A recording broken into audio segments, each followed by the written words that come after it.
kakain lang siya ng marami kapag nilutuan ko siya ng lugaw. Ngayon, masama ang kanyang pakiramdam. Haluin na haluin, okay? So, wala kaming manok, kaya naisip ko na lang itong pampano, ilagay ko dito ng buo. So, wag niyo pa akong tanungin kung ano ang magiging lasa kasi first time ko po na ginawa ito. Okay?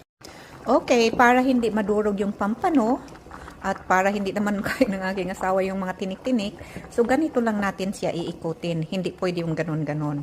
Ayan mga kaibigan.